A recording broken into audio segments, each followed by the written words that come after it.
Hi everyone, I am Rebecca from ChemKnits, and we have a leftover dye bath with some vinegar. We've got some leftover dyes, and let's dye some yarn. This dye bath started off as 6 cups of water with 4 tablespoons of white vinegar. And I since added about 2 more cups of water to it.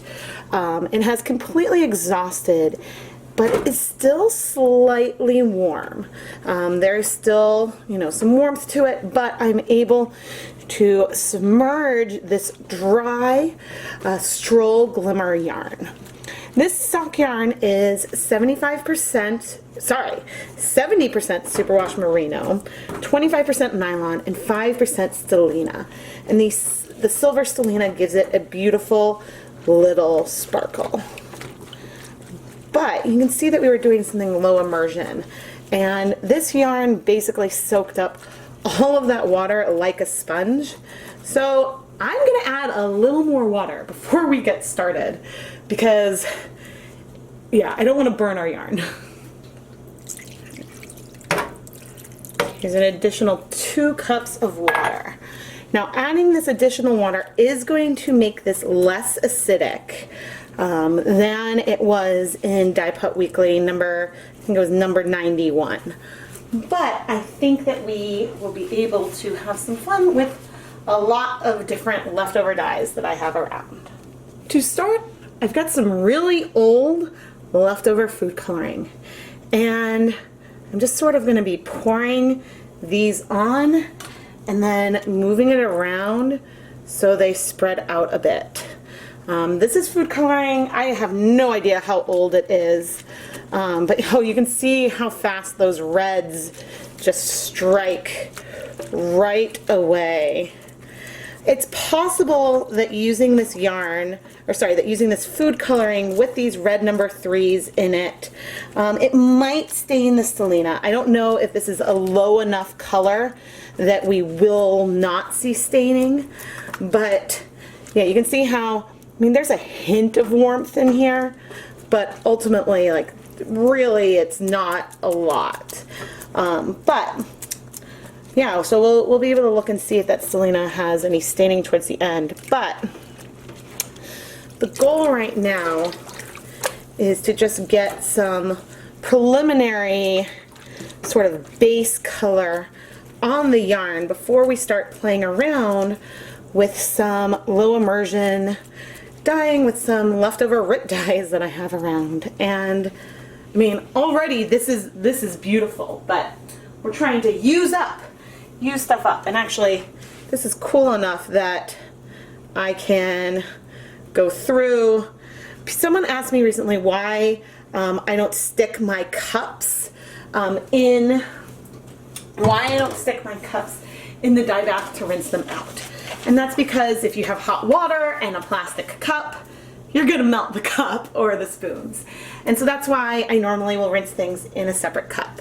But anyway, I am in my dedicated dye steam pan, and I am turning on the heat so we can start heating things up. If you would like to learn more about any of the equipment or yarns that I'm using in this video, you can find affiliate links in the video description. It feels a little unfair to say leave no dye behind today when I have so much leftover dye here. I started off mixing 1 tablespoon of the RIT liquid dyes into half a cup of water, and I have a lot left over. So we are going to have fun making a sparkle unicorn sock yarn. In Dye Pot Weekly 91, we went for sort of this fun unicorny colorway, doing low immersion with these same RIT liquid dyes.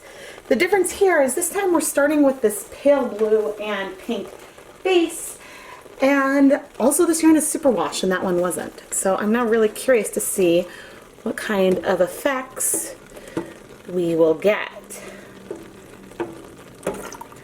One other difference is just from my noticing what I'm doing, I was squeezing a lot harder and adding a bit more color than I did in that other video.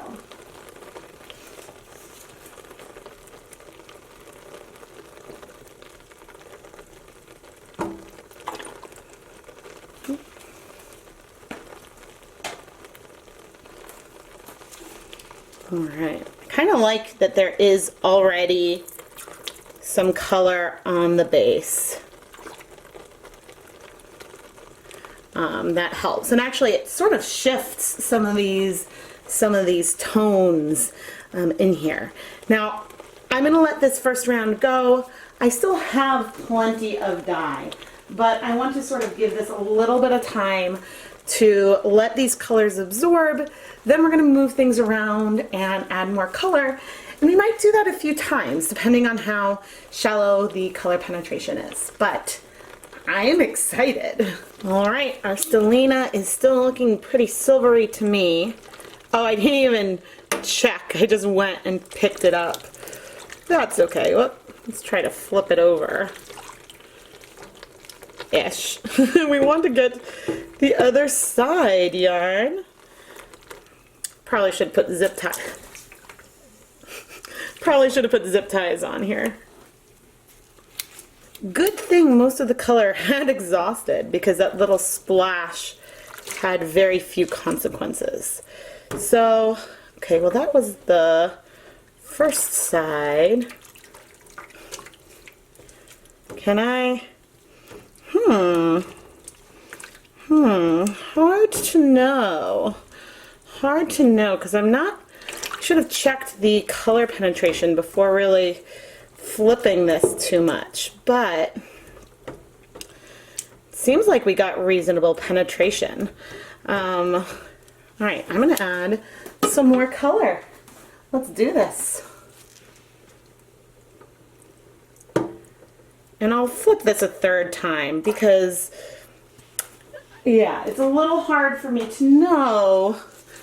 I should have checked, but laying so many dyes on top of each other just gives us a lot of fun opportunities to play with color.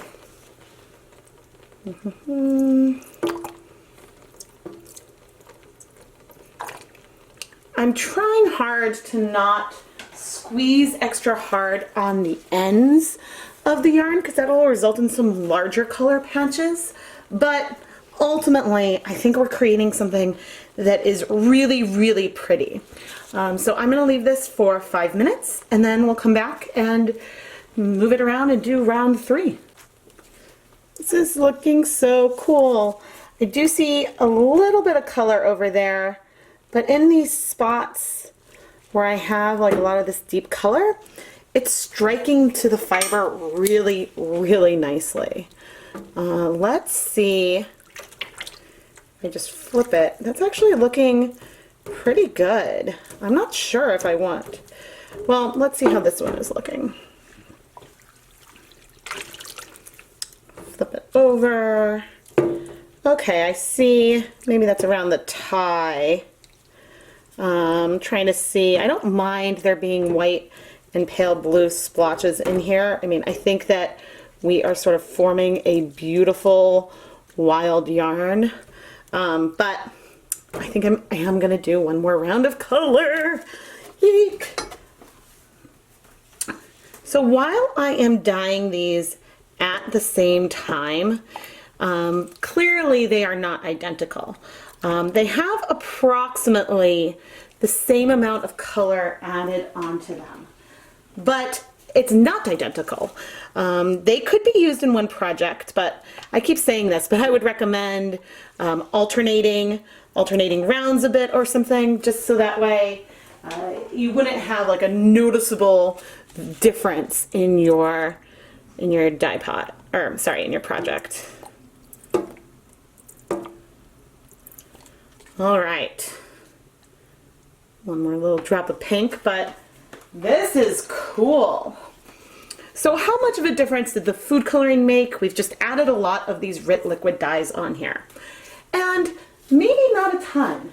It is predominantly RIT, but we did start off with a mostly non-white base, which means that, yeah, I mean, it's just, this is like random and fun and striking so fast.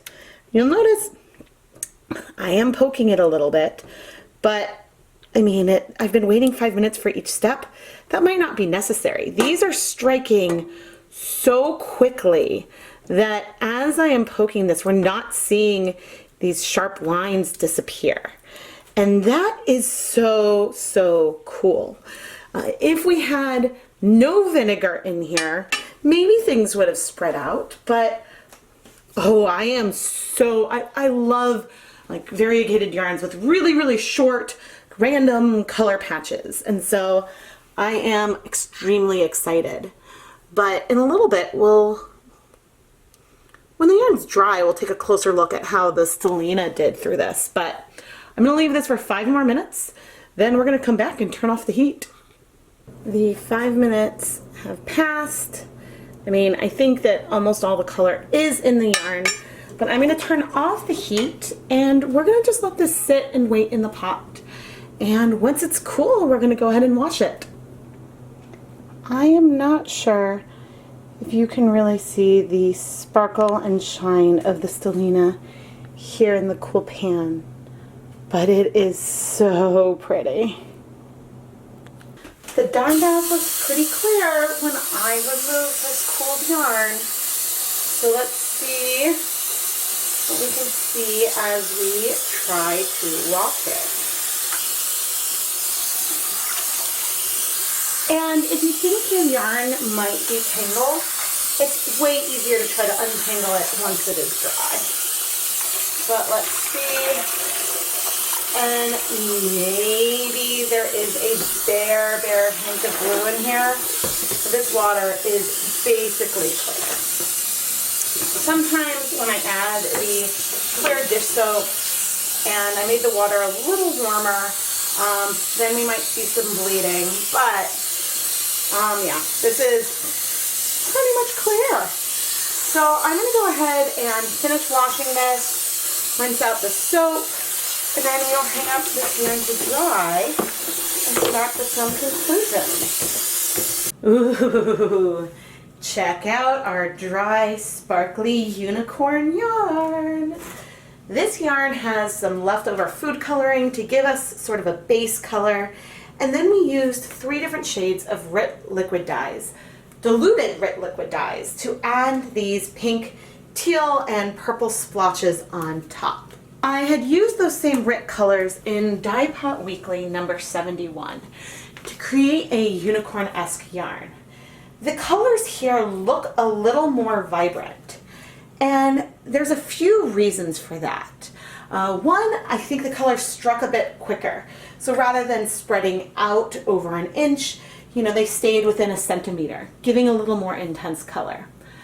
I also squeezed more dye as I was dyeing, so there is more pigment in each of those splotches as well.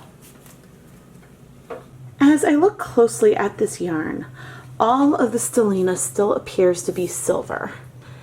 Maybe there's a hint of pink in some of the shimmer in the spots where the red number 3 struck, but it's hard for me to say if I'm just reflecting some pink or if we legitimately did stain the stellina. I'm not sure it's entirely fair to call the RIT liquid dyes leftover. I did mix them and I hadn't used them up, but I did just know what the concentration and everything was. Nevertheless, there's just something really magical about taking dyes left over where maybe you don't know the proportions and you're not going for anything in particular, throwing it at the yarn and just seeing what happens. And sometimes when you don't think about it too hard, you can create something that is just really, really spectacular. I am Rebecca from ChemKnits, and I hope that you enjoyed this video. If you would like to see more, make sure that you're subscribed to the ChemKnits Tutorials YouTube channel and give this video a like. I release at least 2 new yarn dyeing videos every week, and frequently also do live streams, dye-alongs, even sometimes spinning videos, and you don't want to miss any of it. If you love ChemKnits and love the yarn I dye and want to bring some of it home, I do have an Etsy store, and my shop is filled with hand-dyed yarn dyed in past and upcoming YouTube videos. You can find a link to the shop in the video description and iCard. Thank you so much for watching.